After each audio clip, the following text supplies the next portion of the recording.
بسم اللہ الرحمن الرحیم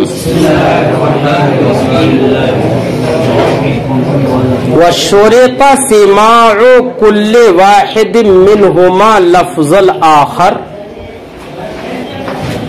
وحضور حرين أو حر وحرتين خلافا للشافعي إذ عنده لا يصح إلا بشهادة الرجال۔ صاحب کتاب یہاں پر شرائط نکاح کو بیان کرتے ہیں، فرماتے ہیں کہ نکاح کے انعقاد کے لیے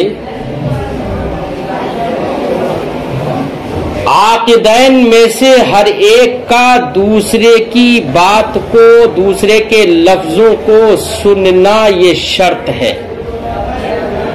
عاقدین جو ایجاب و قبول کر رہے ہیں ان کا سننا ایک دوسرے کے الفاظ کو، لڑکی کہے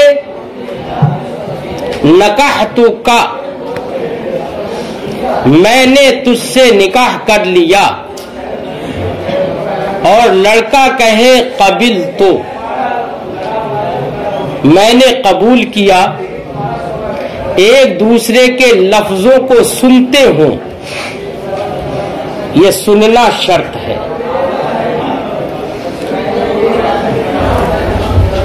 سننا شرط ہے،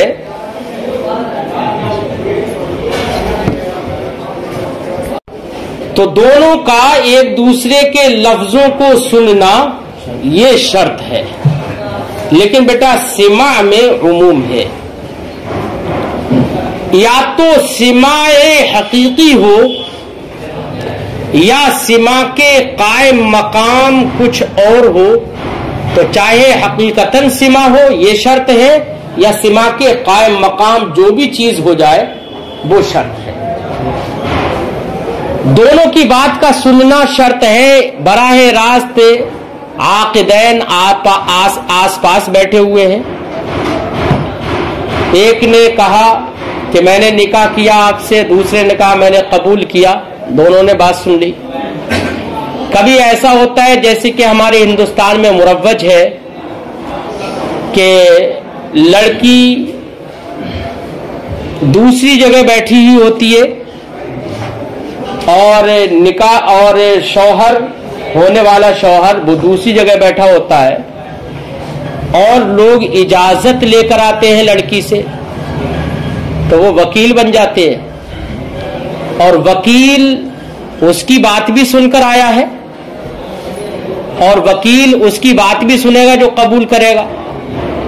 تو یہاں پر وکیل نے دونوں کی باتوں کو سن لیا، اور میں نے کہا تھا کہ باب نکاح میں سارے احکام راجع ہوتے ہیں عاقدین کی جانب، تو اگرچہ سنا یہاں پر وکیل نے ہے، لیکن در حقیقت یہ سننا کس کا کہا جائے گا؟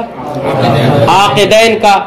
لہذا عورت کا سن، یہ شوہر کی بات کو عورت کا سننا کہا جائے گا، اور عورت کی بات کا شوہر کا سننا کہا جائے گا۔ یہاں پر بھی سماع ہے۔ کبھی کبھی ایسی بھی چیز ہوتی ہے جو سماع کے قائم مقام ہوتی ہے، مثال کے طور پر کوئی گونگا ہے، کیا ہے؟ کوئی گونگا ہے۔ اب اگر کوئی لفظ بولے گا تبھی تو کوئی سنے گا، لیکن کوئی گونگا ہے وہ بول ہی نہیں سکتا۔ ایک نے تو کہہ دیا نکحت، میں نے نکاح کیا، دوسرا گونگا ہے تو وہ اشارے سے اگر کہہ رہا ہے، اور وہ اشارہ دلالت کرتا ہے قبولیت پر، ایسا کوئی اشارہ کرے تو ایسی صورت میں اس کا اشارہ کو اگرچہ سنا نہیں جا رہا ہے، لیکن اشارہ یہ سماع کے قائم مقام ہوگا۔ کیا ہوگا؟ سماع کے قائم مقام ہوگا۔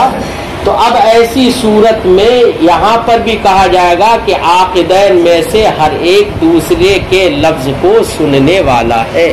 تو سماع میں ہم نے عموم کر دیا نا، لہذا جو بھی لفظ سماع کی بنا پر آپ کے دلوں میں خلجان پیدا ہو رہا تھا، جو شبہات آ سکتے تھے اب وہ سارے شبہات دور ہو گئے. فرماتے شرط سماع کل واحد منہما لفظ الآخر، متعاقدین میں سے ہر ایک کا دوسرے کے لفظ کو سننا شرط ہے. اچھا سنے گا کیوں؟ یہ سننا شرط ہمارے فقہا نے کیوں لگایا؟ کیوں کہا کہ سننا شرط ہے؟ تو سننا اس لیے شرط ہے کہ وہ قبول بھی کر رہا ہے نہیں کر رہا ہے.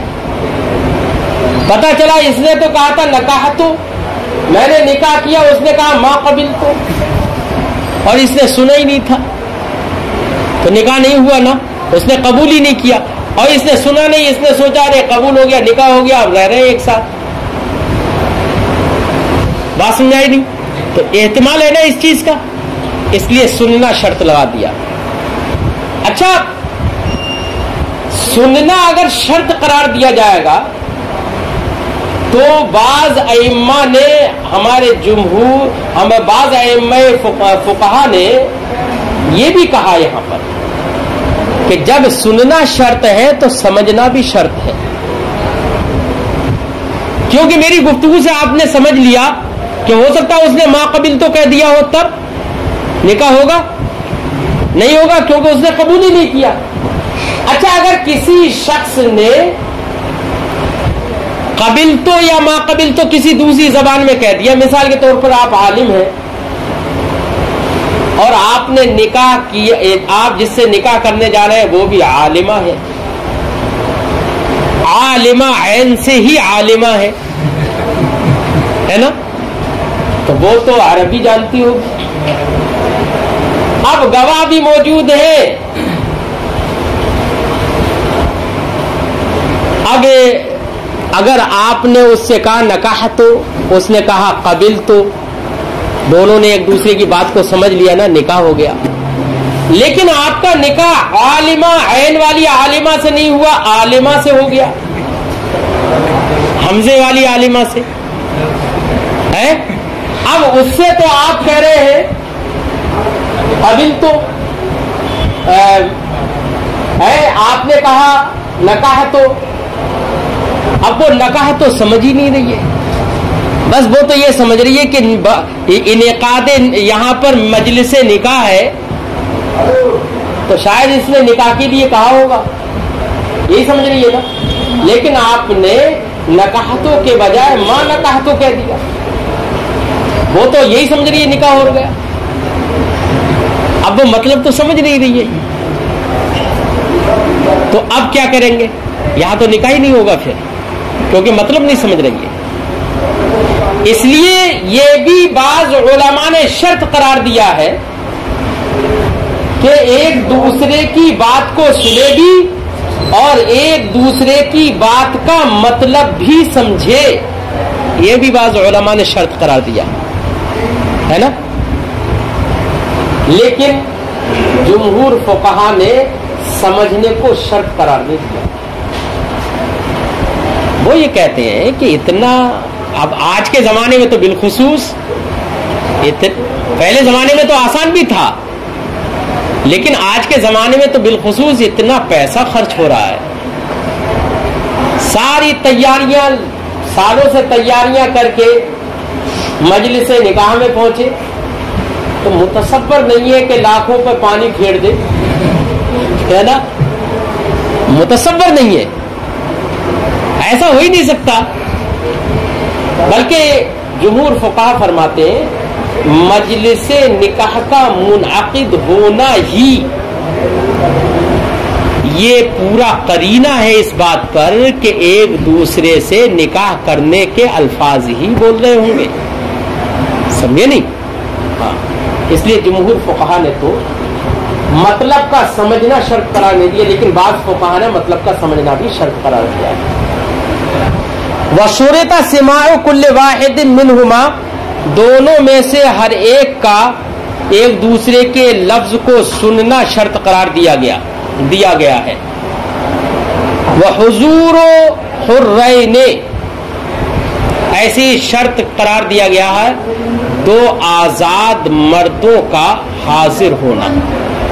احناف کے نزدیک 2 آزاد مرد ہوں یا ایک آزاد مرد اور 2 آزاد عورتیں ہوں تو ان سے بھی نکاح ہو جاتا ہے، یعنی عورتیں بھی اگر ہوں تو نکاح منعقد ہو جائے گا. بات سمجھ آئی؟ یہ احناف کے نزدیک ہے. امام شافعی علیہ رحمت و رضوان یہ فرماتے ہیں کہ مردوں کی موجودگی ہی میں، یعنی گواہ جو دونوں ہوں وہ مرد ہی ہوں، مردوں کی موجودگی ہی میں نکاح منعقد ہوگا. اگر مرد نہیں ہے، 2 عورتیں ہیں، ایک ہی مرد ہے، تو ایسی صورت میں نکاح کا انعقاد امام شافعی کے نزدیک نہیں ہوگا. اس کی وجہ کیا ہے؟ اس کی وجہ یہ ہے کہ حدیث پاک میں ہے، نبی کریم صلی اللہ علیہ وسلم نے ارشاد فرمایا لا نکاح الا بولی وشاہدین عدل.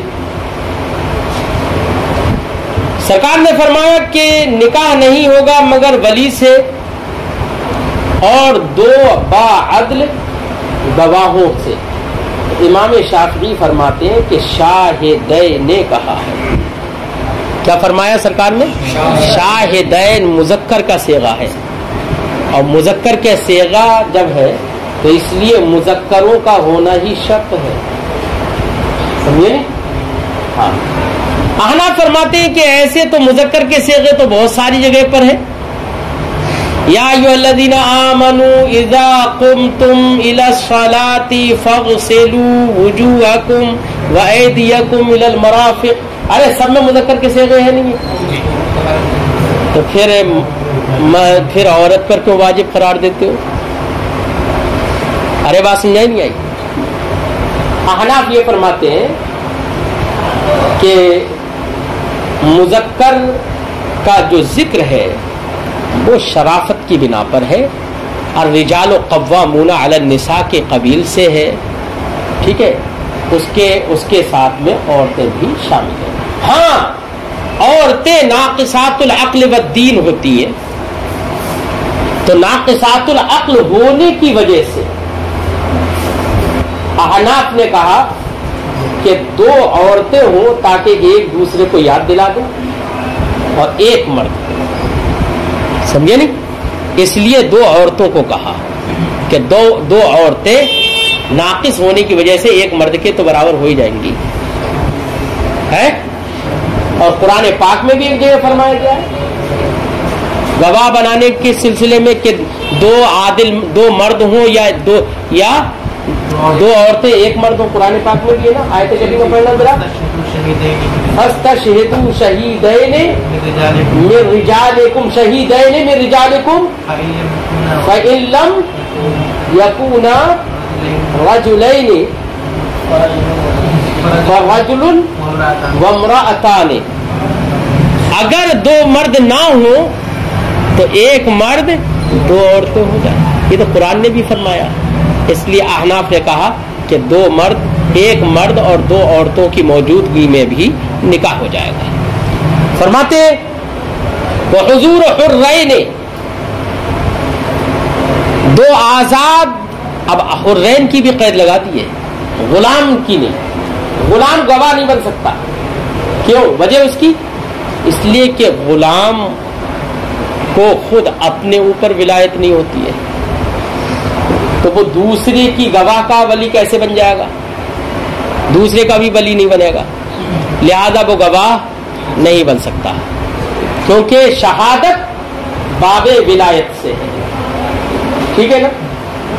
تو فرماتے ہیں کہ اس لیے غلام حرین کہہ کر غلاموں کو خارج کر دیا. او حرن و حرتین خلافا للشافعی، امام شافعی کا اختلاف ہے. اذ عنده لا يصح الا بشہادت الرجال. تفصیلی گفتگو ہم کر چکے. مکلفین مسلمین سامعین معا، دونوں گواہ ایسے ہوں کہ جو دونوں مکلف ہوں. کیوں مکلف کیوں ہوں؟ اس لیے کہ بیٹا اگر غیر مکلف ہے، بچہ ہے، تو اس کی گواہی میں نکاح منعقد نہیں ہو سکتا. کیوں؟ اس لیے کہ بچے کو خود اپنے اوپر ولایت حاصل نہیں ہے. تصرف اپنے معاملات میں نہیں کر سکتا وہ، اور یہاں تو دوسرے کے معاملے میں گواہ بنے گا. تو جو اپنے اوپر اپنے معاملات میں تصرف نہیں کر سکتا، تصرف کا مالک نہیں ہے، تو دوسرے کے معاملے میں کیسے دخل اندازی کر سکتا ہے؟ دوسرے کے معاملے میں کیسے وہ صحیح سے صحیح بات کہہ سکتا ہے؟ ارے بچے کو اپنے معاملات میں تصرف کا حق اس لیے نہیں ہے کہ وہ غلطیاں کر دے گا، اس لیے ولی کی طرف احکام راجع ہوں گے، اور یا گواہ بنا دیں گے تو اگر ثبوت کرنے کی ضرورت پڑ گئی تب بچہ کیا کرے گا؟ اس لیے مکلف ہونا یہ بھی شرط ہے کہ دونوں گواہ مکلف ہوں.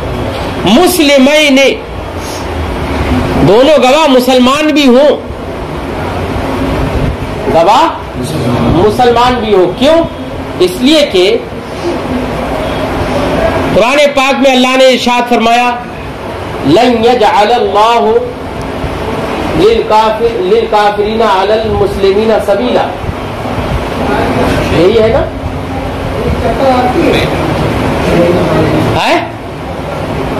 یہی آیت کریمہ ہے، فلن یجعل اللہ للکافرین علی المسلمین سبیلا. یہی ہے نا فلن یجعل.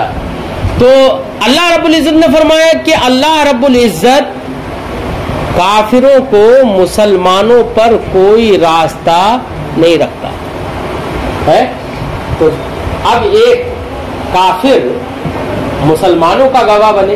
قرآن تو یہ فرماتا ہے کہ کافر کو مسلمانوں کے لیے، مسلمانوں کے اوپر اللہ رب العزت کوئی راستہ نہیں رکھتا ہے نا. تو یہاں پر گواہ بنانا ایک راستہ ہموار کرنا ہے نا، اس لیے فرمایا کہ مسلمین ہونے کی شرط ہے تو دونوں مسلمان بھی ہوں. سامعین معا، اور دونوں گواہ ساتھ ساتھ بات کو سننے والے بھی ہوں، ہے نا. دونوں گواہ ساتھ ساتھ کس کی بات کو؟ عاقدین کی بات کو، کہ وہ کہہ رہا ہے کہ میں نے نکاح کیا، وہ ایجاب کر رہا ہے، وہ قبول کر رہا ہے، کہ ایجاب و قبول کو دونوں ساتھ ساتھ سننے والے بھی ہوں. ایسا نہ ہو کہ ایک گواہ نے تو آج سن لیا اور ایک گواہ کل سن رہا ہے، یہ نہیں ہو سکتا. دونوں اجتماعی طور پر دونوں کی شہادت معتبر ہے، اس لیے دونوں کا ایک وقت میں دونوں کا سننا ضروری ہے. فرماتے سامعین معا لفظہما، دونوں ساتھ ساتھ دونوں کی باتیں سنیں. فلا یصح ان سمعا متفرقین، تو اب صحیح نہیں ہوگا نکاح اگر دونوں نے الگ الگ سنا. الگ الگ کی صورت بتانے، کما اذا نکح بحضور واحد، مثال کے طور پر عاقدین نے نکاح کیا کسی ایک گواہ کی موجودگی میں، پہلے ایک گواہ کی موجودگی میں کیا، ثم غابا، پھر یہ گواہ غائب ہو گیا، وحضر آخر، اور دوسرا گواہ پھر حاضر ہوا، پھر ان کی موجودگی میں بھی، اس گواہ کی موجودگی میں ان دونوں نے اپنے عقد کے کلمات کا اعادہ کر دیا. فاعادہ، تو عاقدین نے اعادہ کر دیا بحضور، اس کی موجودگی میں، تو ایسی صورت میں نکاح صحیح نہیں ہوگا.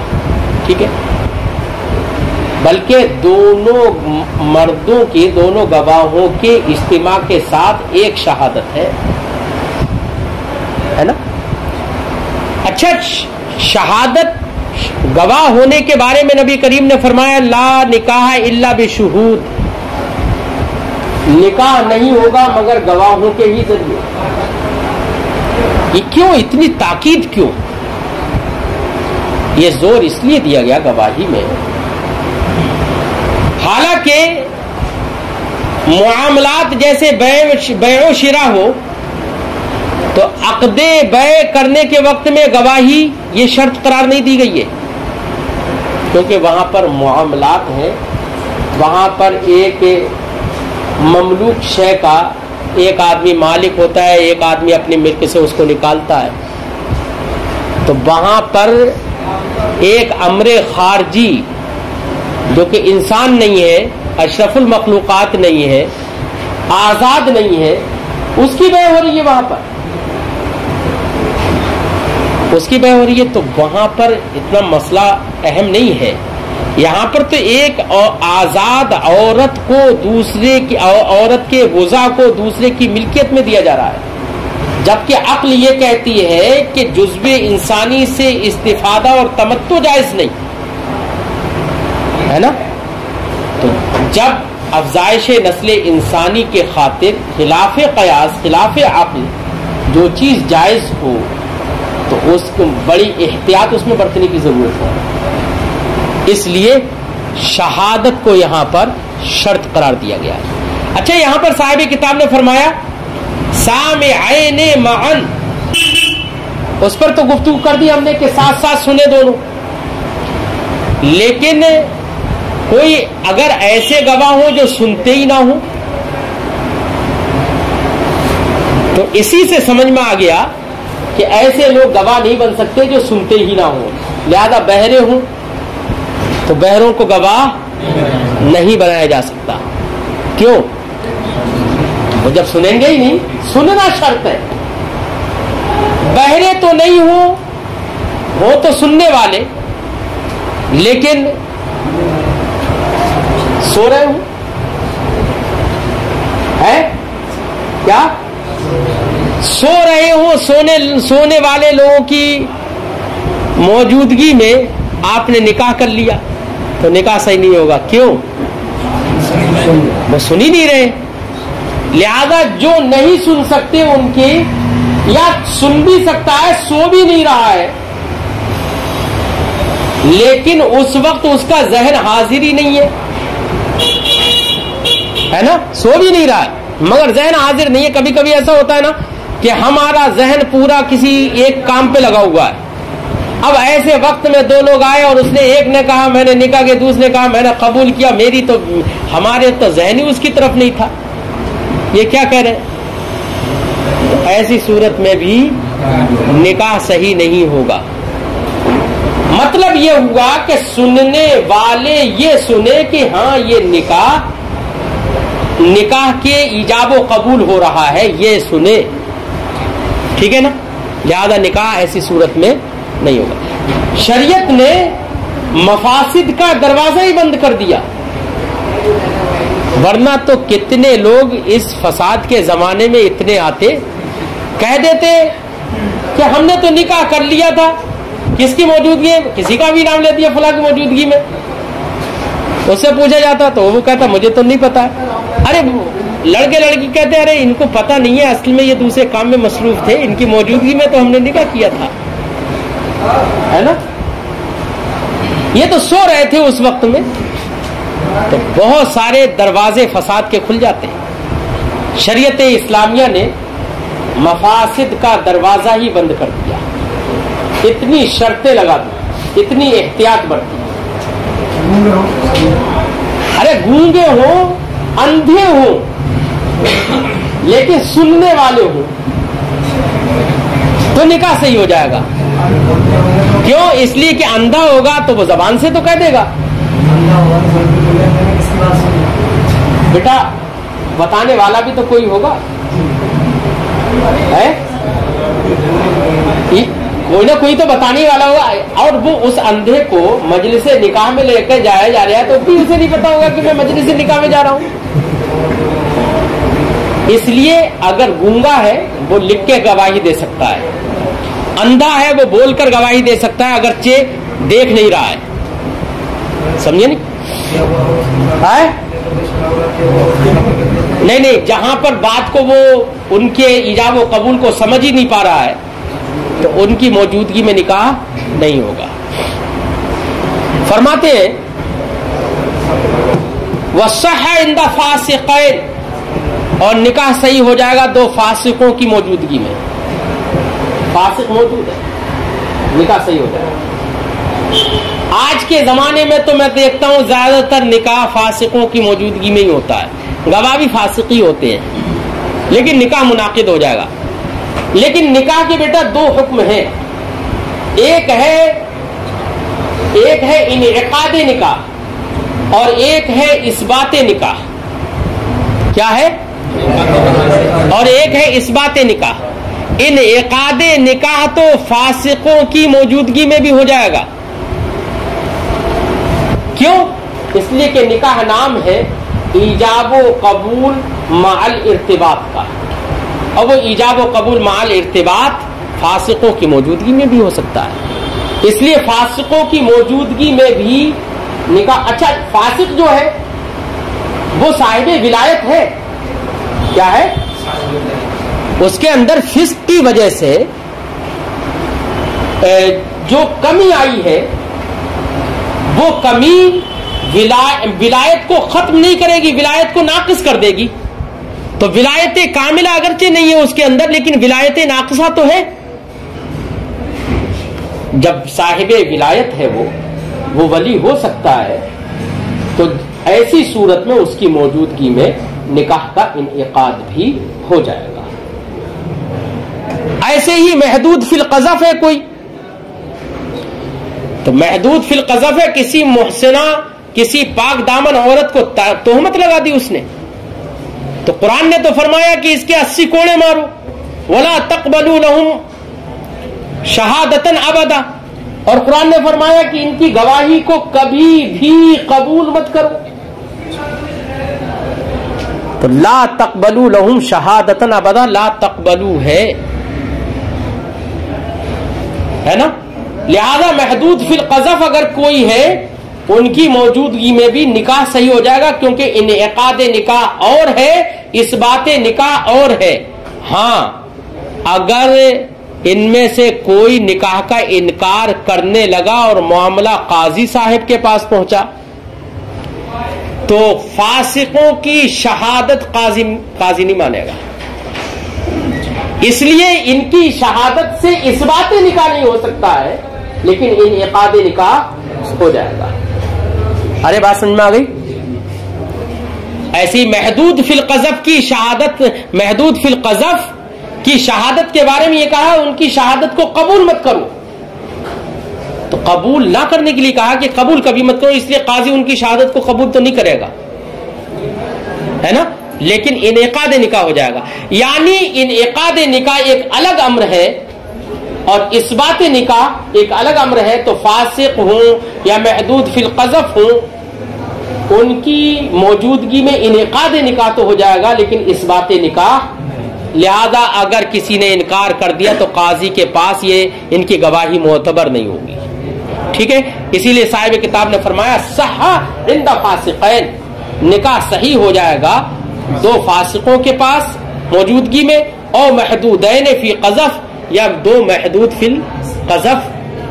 محدود فی القذف سمجھتے ہو نا، تہمت لگا دینے والے لوگ جن پر تہمت کی بنا پر حد جاری ہو گئی ہو اور کہہ دیا گیا ہو کہ ان کے 80 کوڑے مارو، اور ان کے بارے میں فرمایا گیا لا تقبلوا، قبول مت کرو، تو قبول کرنے کے منع کیا گیا ہے۔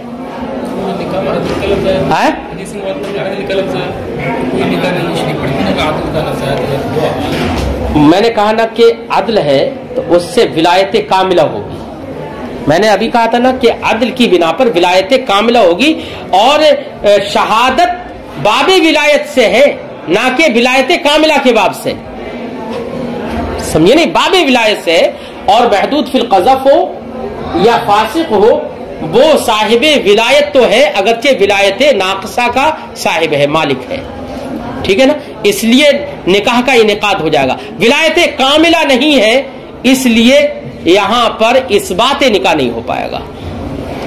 فرماتے ہیں اور محدودین فی قذف، یا محدود، دونوں محدود فی القذف ہوں، وعند اعمیین، ایسے ہی دو اندھوں کے موجودگی میں بھی نکاح ہو جائے گا، اس کی بات ہم پہلے کر چکے ہیں۔ وابن الزوجین، ایسے زوجین کے دو بیٹوں کی موجودگی میں بھی نکاح صحیح ہو جائے گا، ہے نا۔ بیٹا زوجین میں سے شوہر ہے، مثلا شوہر کے دو بیٹے ہیں، وہ گواہ بن گئے، نکاح تو صحیح ہو جائے گا۔ نہیں کیوں؟ نکاح کے لیے گواہ ہونا ضروری ہے، اور گواہ کے لیے صاحب ولایت ہونا ضروری ہے، اور صاحب ولایت تو وہ بیٹے بھی ہیں یا نہیں ہے، صاحب ولایت تو وہ بھی ہے، اس لیے نکاح کا انعقاد زوجین کے دو بیٹوں کی موجودگی میں، چاہے زوجہ کے ہوں یا زوجین کے ہوں یا زوج کے ہوں، ان کی موجودگی میں نکاح کا انعقاد ہو جائے گا، کیونکہ صاحب ولایت وہ بھی ہیں۔ لیکن